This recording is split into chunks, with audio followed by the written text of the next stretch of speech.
All right.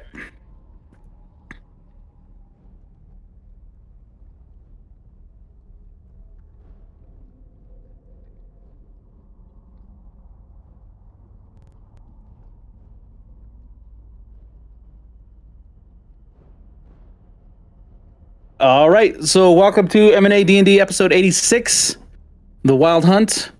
Uh, we join Murders and Acquisitions deep um,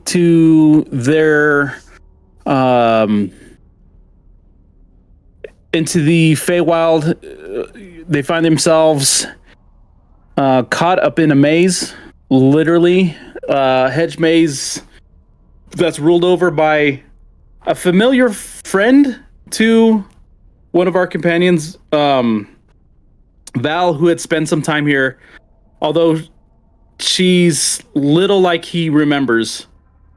Um, there had been some promise that she can help our adventurers get back to their place in time that they had left.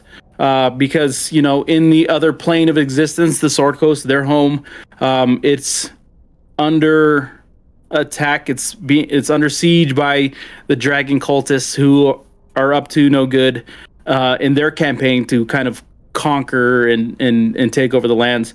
But our adventurers have found themselves trapped in the Fae, with no ability to get back and save the world that they knew, unless they complete some of the tasks that they've been given by Princess Dandelion, the ruler of this particular section of the Feywild, this maze.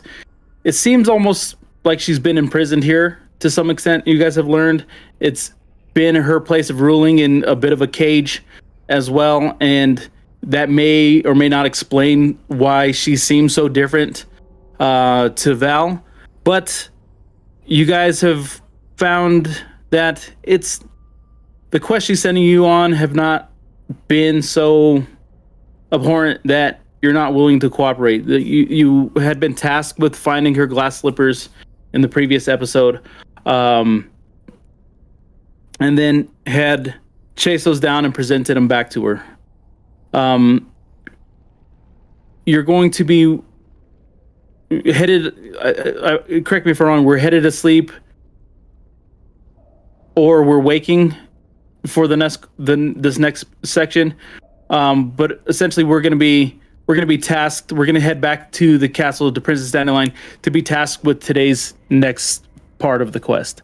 I just want to make sure we have the chance to do the sleep part. Okay, so yeah, because I know you guys like to make sure that you guys can have your opportunity to have your night's rest and discuss anything.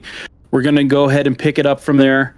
You guys had just presented the shoes. Wait. Middle of the night. Yeah. We presented the shoes and then we went to the back to your camp. Sleep. Yes. Oh, I thought we were doing the presenting of the shoes the next day.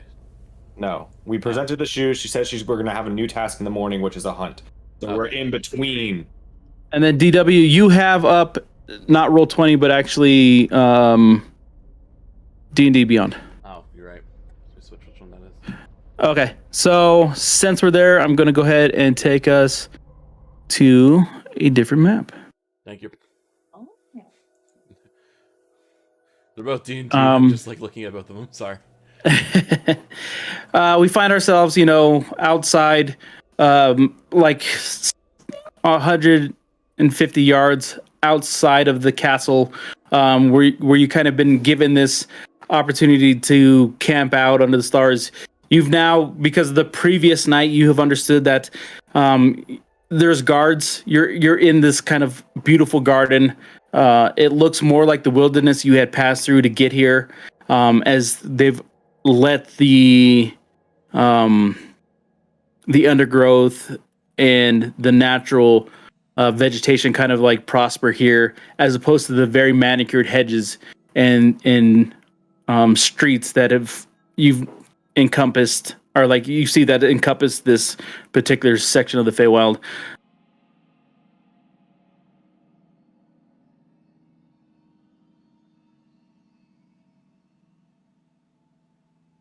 And then I'm gonna go ahead and just give it up to you guys. the same spot. I think we're camping out. in the Yeah, exact spot, same yeah. spot. Okay. You know, couple yards away from the hedge that aligns it. You know, kind of tucked away into the thick of it, but you have a little bit of a clearing where you guys had set up camp. You had your campfire. It's a little more cozy. It's a little, that first night you guys had trepidations about where you're at, what kind of dangers you were in, if people were around. Now you understand that there are patrolling guards. You're inside of a castle, and it's expected to be patrolled by guards and you know, to protect their princess and stuff. So Very much in her domain. yeah, any presence of them no longer alarms you, and you're no Okay. longer suspicious of them necessarily. I, not to say that you guys aren't just naturally suspicious, but Both we are suspicious and suspicious of others, but yeah. Well, I'm going to explicitly start doing a ritual cast of alarm around. I'm going to do my suspicious things. Yep. Yep. Just going to like, not really, just going to just kind of like start walking around the camp and then break out some silver wire and start tracing it around, and just very much looking around but focusing on like, you know, putting this out and stuff like that. Are there trees in the grove or in the area that we're sleeping? Sorry, you asking me? Yeah. Are there trees in the area that we're sleeping? Oh in? yeah, it looks so. That original art that we kind of looked like we looked at before we discovered you, it looks a lot like that. It's that natural vegetation. If I can, I could probably pull that art up again. It's tiny. There we go. Yeah. Gotcha. That's how much space it Give me a actually takes up. second. No, you're good. You're good. While my brother goes and spends forever walking around 11 weirdly, 11 minutes sounds forever. I'm gonna go just like sit up in a tree.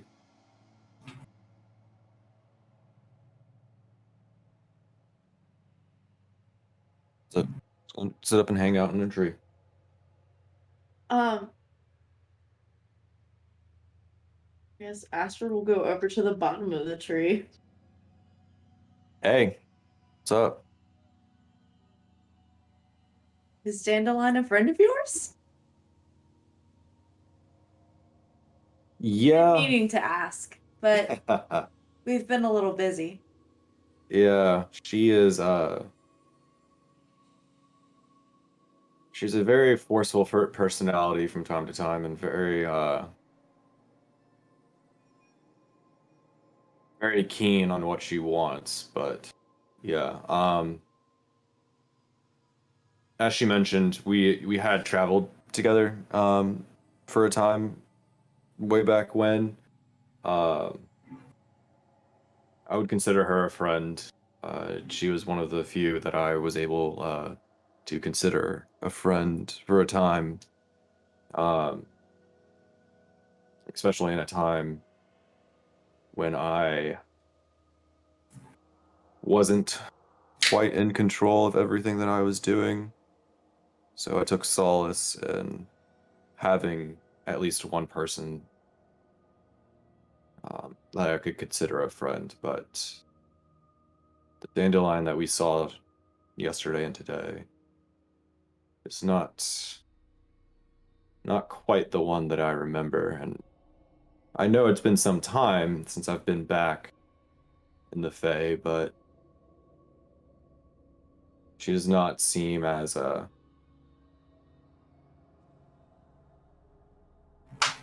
it's not quite the same as I remember her. She wasn't quite so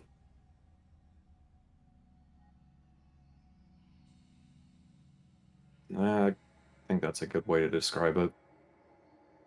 I remember I remember going on hunts with her, and she was a fine hunter. She knew she knew the land. She knew how to track. She knew how to not be seen, and she knew how to kill. All of this, all of the puffiness and the palace and the whimsy is normal for the Fae, but this, for her, this is different.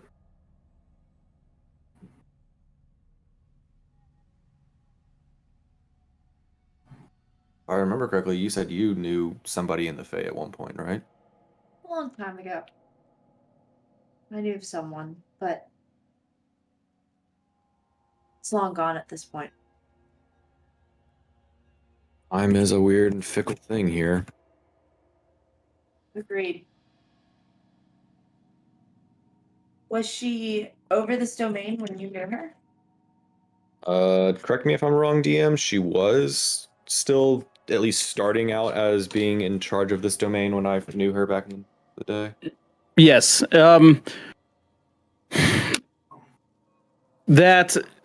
That when you had known her, she had, this was kind of new. This was kind of fun and interesting, and it was less a chore and nowhere near a prison.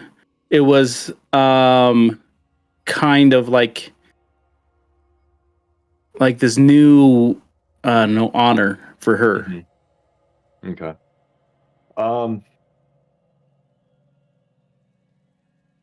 Yeah. When I first met her and came to the Fae,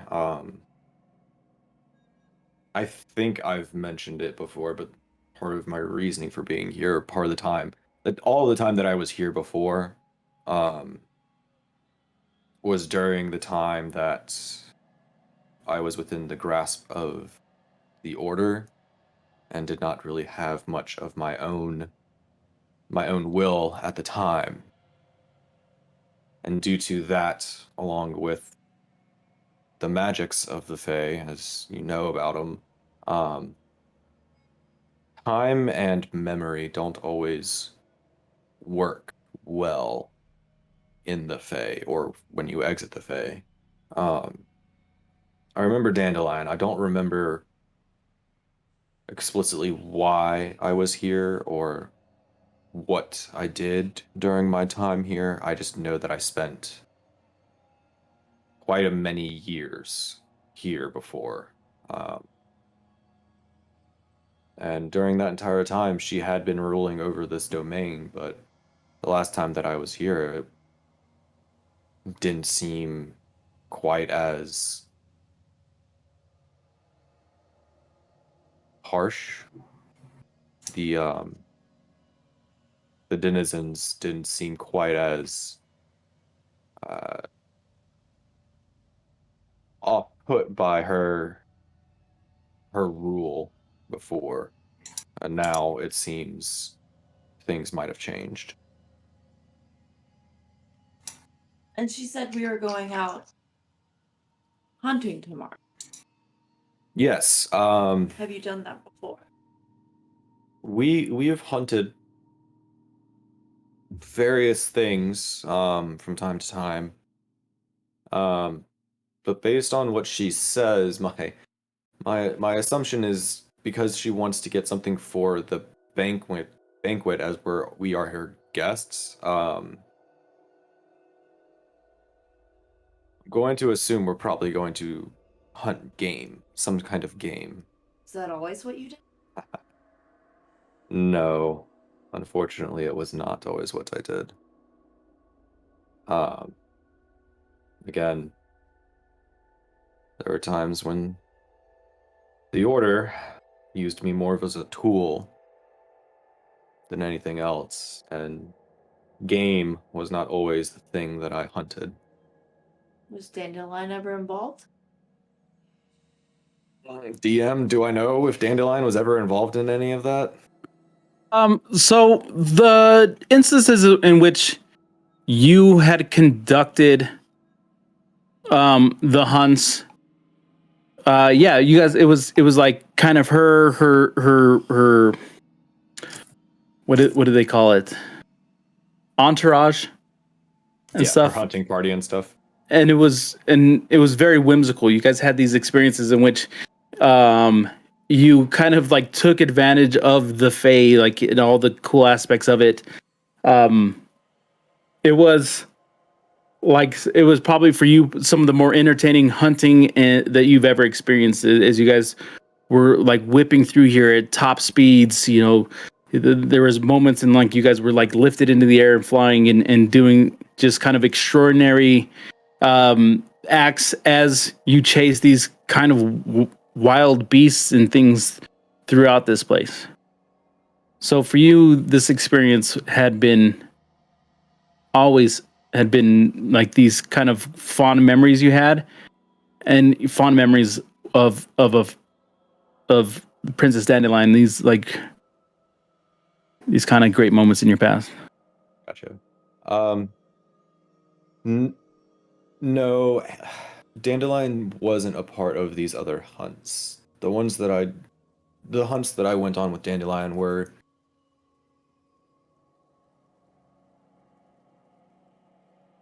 they were good sport. They were fun, if you can call such a thing fun.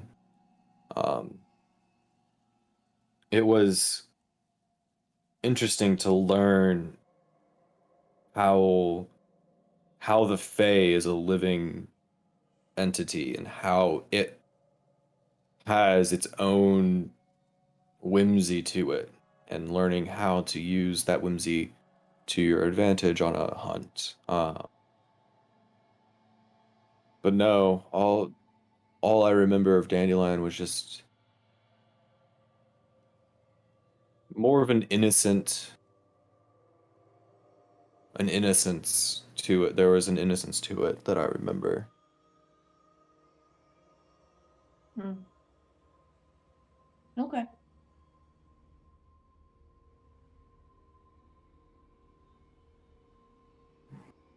You feel that it was an innocence on just your part? Sorry, Em, can you repeat that? I said, do you feel that it was just an innocence on your part? What of the other side? Of her? The hunt? Of the hunt.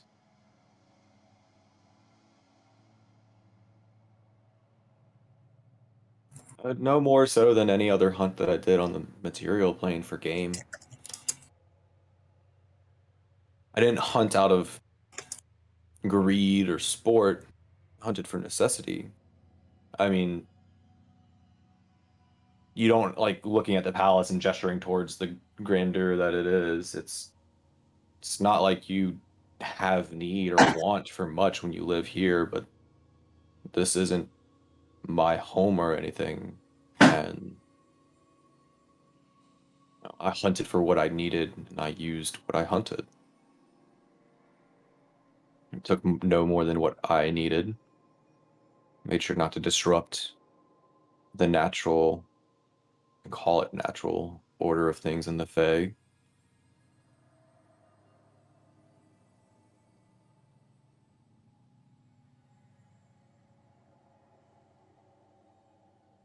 I just remember hearing rumors of the wild hunt. Ah, that. The Wild Hunt is different and it's entirely different. That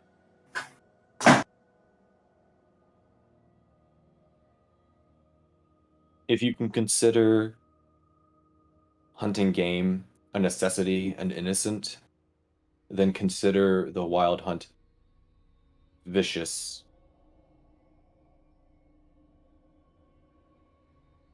and be sure to avoid it.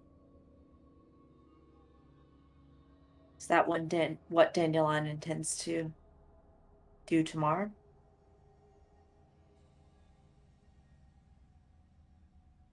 I've not known her to partake in the Wild Hunt.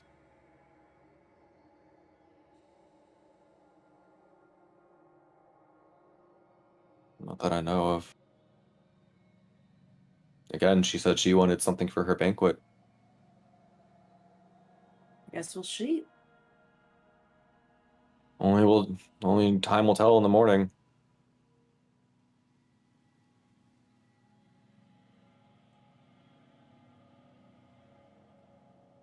Valen, is there anything you want to do before you guys head into slumber?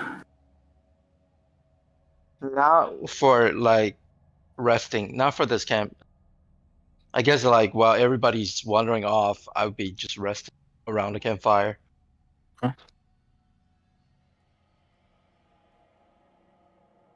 Are you planning to? Are you guys just gonna sleep under the stars? I mean, there's no reason to. You want me to You guys cast are a hut? comfortable. Yeah, you guys are comfortable. You guys are. You feel like you haven't felt threatened. I don't believe in any terms that you would need. I'm gonna go out on a limb and assume Liam is still going to want the hut. He is a very Yeah, you're right. So he's not here, but yes, he's already putting out the silver thread. He's probably gonna ask for The hut. as well. That's yeah, probably he's solid. already kind of like just getting on you about where's the hut? Why isn't it up yet? Oh my. Fine. You guys are way no, like I think ever since I have the ability to cast a hut, you guys are getting way too much comfortable with like. Well, let's ask Liam himself. Val is explicitly okay with sleeping out under the stars and up in a tree. Like that is normal for him, and he has done that a couple of times since having that ability. Astrid will spend her time in the hut. Fine. If you choose to There cast you it. go. Thank you. I will take advantage of it since you cast it. I will also be in the hut.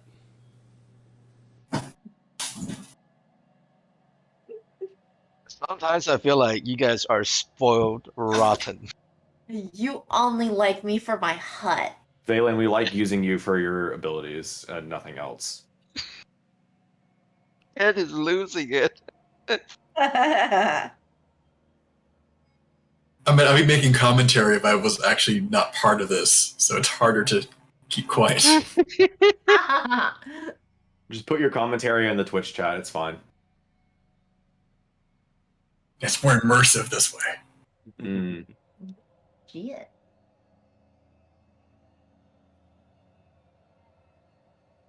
Val will take first watch. I guess I can take the next watch.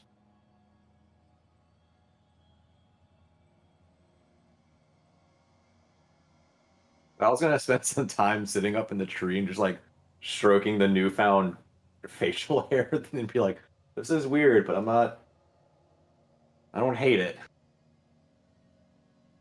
This is new. When during the first watch, while everyone else is supposed to be asleep, I think Val's on first watch. He says during that he's Oh, okay. so he's attempting to come talk to me. I need to steal the cheese from Valen. Oh fuck! All right. While this is going on, I'm gonna go get a drink. I haven't forgotten.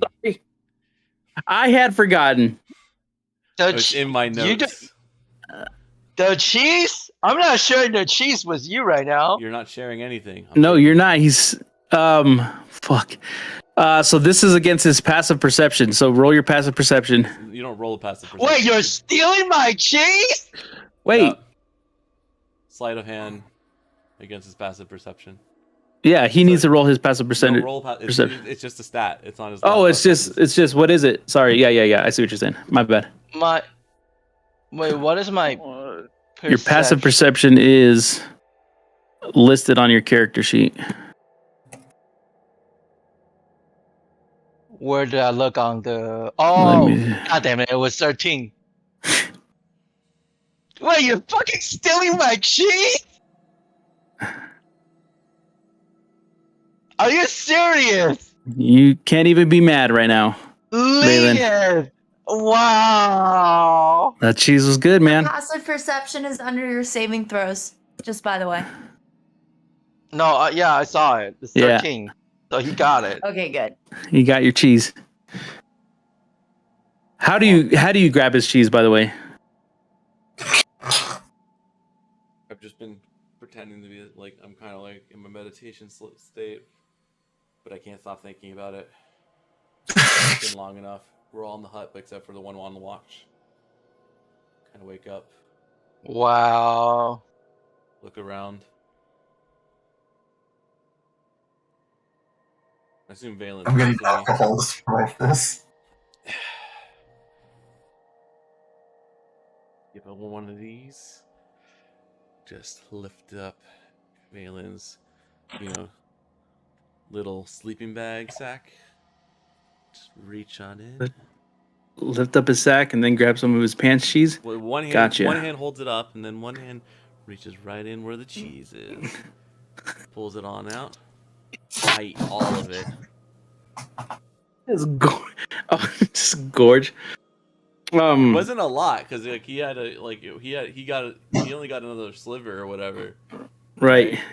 So as it touches your tongue, your pupils just, and you lay back on the ground, and then you just watch the stars explode above you, as you just like you feel like you sink into the ground itself, and all of a sudden, you feel as though every tree in this grove is like talking to you and whispering you, and you feel the wind kind of dance through your leaves. You now find yourself as a tree itself, reaching into the stars above, and then the wind just kind of rustles your skin, and you feel it just like your hairs start to stand up on your arms, and you just sink more and more into the ground as the night sky explodes around you. I'll sleep like a regular human tonight. Yeah, and you just fucking pass the fuck out for the first time in your life. Fucking beautiful. All right. That's the whole reason I've been wanting to make sure we go to night sequences. You wake, so as the dawn rises, the rest of the crew kind of wakes up, and you're just sitting there watching the sunrise, and you just got this tear like kind of like coming down your face as you just like you feel like every breath is the wind entering your lungs, and then you pulling like parts of your soul out into the earth, out of the sky, and you just slowly, as their chatter and they're talking and all the stuff behind you comes into play, it brings you back into what you consider the mortal realm. No longer adrift with the stars in the sky and the universe. You're now whole again. You're now a concrete being, and you're just a little bit disappointed that you have a earthly body.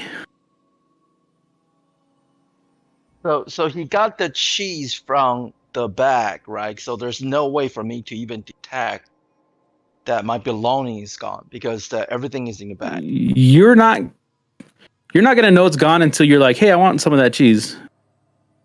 Okay. And if you so theoretically, if your character was saving that cheese for some time, you wouldn't look for it for some time, kind of thing. Yeah, you're not gonna wake up and be like, pat your pockets and be like, my cheese is gone. You're like, has we haven't gone through that before. Wait, has this become an addiction for his character? If you're reading between the lines, maybe just a little. Okay.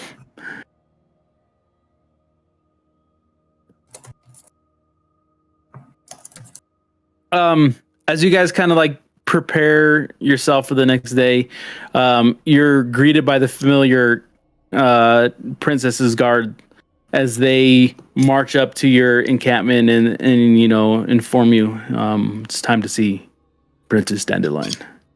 She awaits inside the glass castle.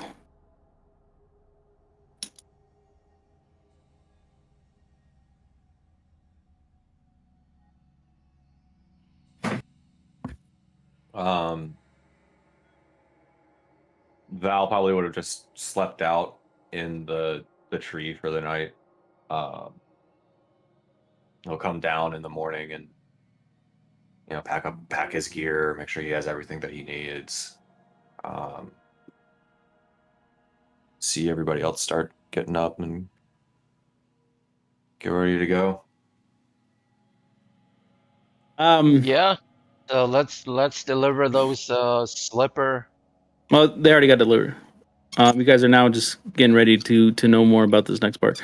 So you follow the Queen's Guard as they kind of march you through the garden and towards the glass castle again, and you go through this incredible archway again, and you're meted by this grand area that's with the crystalline floor and the crystal pillars, and there in front of you is this little figure sitting on a giant throne. Hair is now just done in all these like obnoxious curls, wearing this poofy dress now in like purple satin with like frills of pink throughout of it. Always just kind of extravagant and obnoxious. In comparison to this world that you guys, even this extravagant world that you're in right now. And she again gets giddy as soon as she sees you. Oh, we have such a delight for you today. Do you like my shoes? And now she kind of kicks her feet at you all. Polished. They fit so well. I thank you for delivering them to me, and I assure you that the criminal has been punished. But I digress. Insight check. What we... You gonna try to get 320s Was in there a row again? criminal? I do not remember if we told her about anybody. Does it sound like did she kill one of the people that Interactive. It is what you understand, and you get this gleam, is that something vindictive, something rotten is behind this cutesy little look, that like this appearance that she's giving. Ooh. And it gives you just this little bit of chill. Like that. I don't like that either. Yeah, Val is not happy with whatever that feeling is. But today is something different. Like I said, I'm going to have a magnificent feast since you all are my guests. And here soon, I'm going to have some other very important celebrities and important people and creatures and deities, maybe, come and feast with us. So, what I want is something spectacular for us to eat. You're familiar with this, correct? And, sorry. Why am I blanking?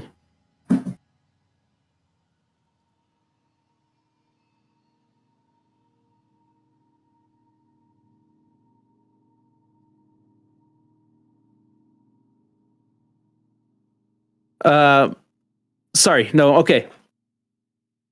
What I want next for my guests is a nice suckling boar. A boar. Okay. No. Simple child. No, a nice suckling boar. Val, you recall. Goddamn Joe Bai. Hey, shout out to Joe Bai who just fucking hit up the chat with a bunch of subs. Yo, Joe. Big thank. No, what?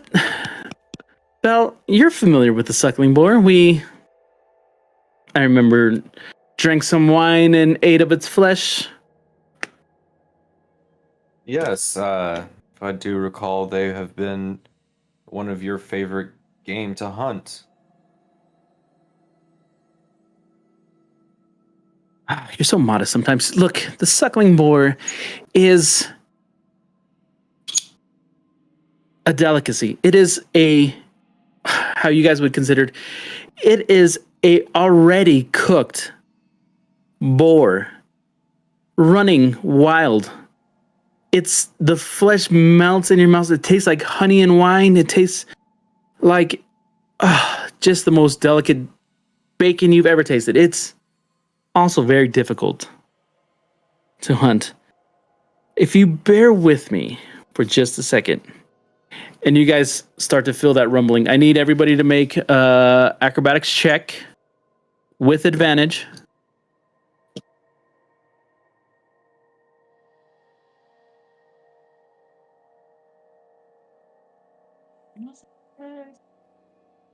Oh, there it is. Give me a second. How are y'all? Good old advantage. So I don't have to take that nat one. What did Yeah. you do to dice gods? Like seriously? Yeah. You have no idea. It's gonna be bad. Okay, so I rolled 2 11s, but I'm added Liam's base stats to that, so I'm pretty sure with his acrobatics Holy smudge. that he's above a 15, correct? Oh, probably. Yeah, right. So as everybody kind of is used to this, it's Asher this time who is caught unaware and then slips and falls to like kind of all four and then quickly stands up as the glass castle starts to rise above the hedge maze and rise up into the sky so that you can again see out to the horizon this magnificent maze that rolls on for miles and miles and miles all the way to the edges of every horizon that you see. And then you see those kind of waves as parts of the maze kind of like shift and move. And then she tells you, but Val, I won't be joining you on this hunt. You're going to be joining a very special hunt today.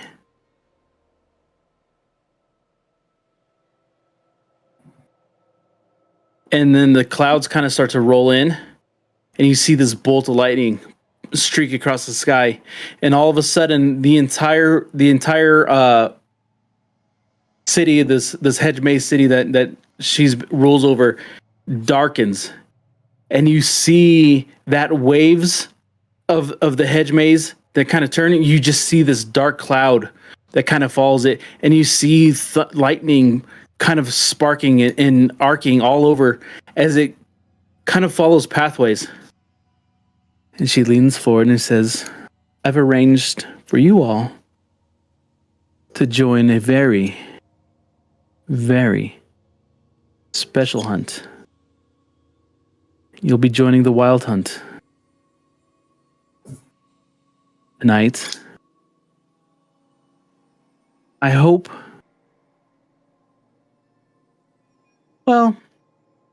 you bring back the suckling boar that I request. But part of me just hopes you survive. It's going to be fun. And then the castle starts to lower. And as you get back to the ground floor, you're now in the same maze you were, but this time it's overcast. You hear the crashing of thunder constantly around you. And even in the distance, you hear like kind of this crying and screeching from what you assume are the town folks as they run for cover. And you guys, as you approach the edge of the city, you just start to hear the stampede of horses. You start to hear these neighs, these whips, these cracks, this ominous sounds as some things approach.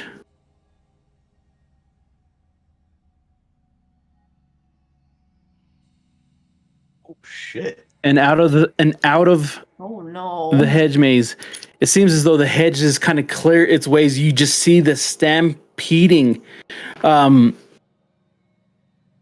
herd of these of these creatures, it's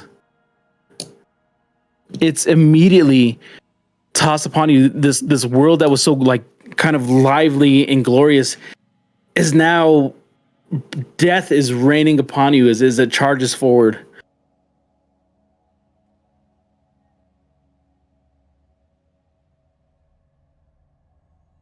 Damn. I would say at this point, I mean, Astra doesn't look actively uncomfortable, but is not happy with how the situation has developed. Val feels the same. It is even the stories that you had been told in the past, these hints that there's something amiss about the wild hunt has never prepared you for what you're seeing. As it seems, even the horses and the steeds that they ride seem to be made of like reanimated flesh.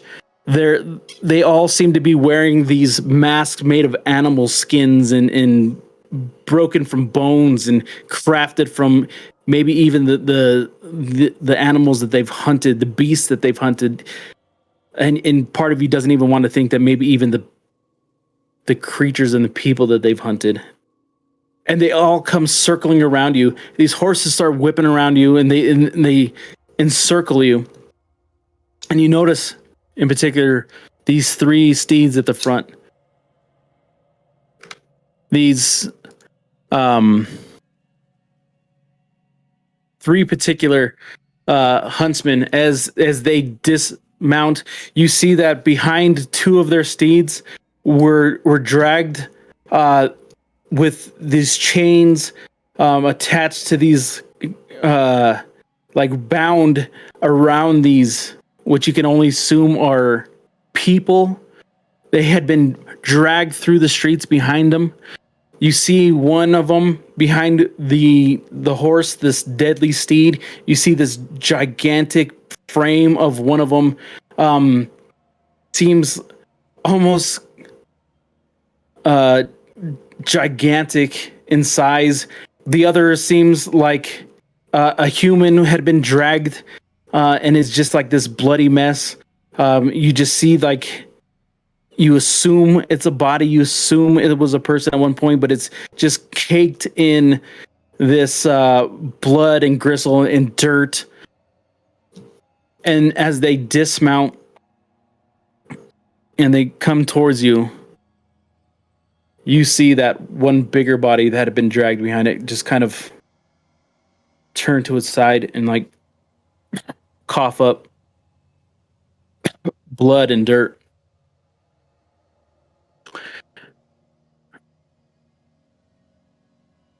One of the huntsmen, who has this like kind of magnificent mask and this rib cage kind of made of steel, goes over and he just lops these chains off with his sword, and he goes over to the smaller frame one and he lops that chain off, and then he has them lying there.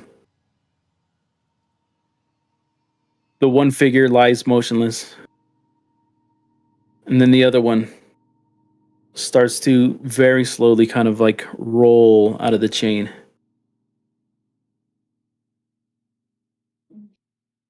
For my thing, real quick, Vivo, can you put that I picture sent back it up? to you. Oh, you did? Yeah. Where? Email. Email. Because I'm an ancient person. Hey, sorry guys. I'm gonna have to go. Ezra needs to go to the ER. Oh shit. Oh Yeah. no. He just pooped blood, so we just talked to him. Sorry, that's why I just stepped away. All right, man. Sorry. I Okay. planned this. Okay. No, no worry, man. Like family comes first. Yep. Yeah. Sorry, I'll have to end the stream. Okay. Yeah, go ahead and end the stream. Yeah. It's okay. Okay, man.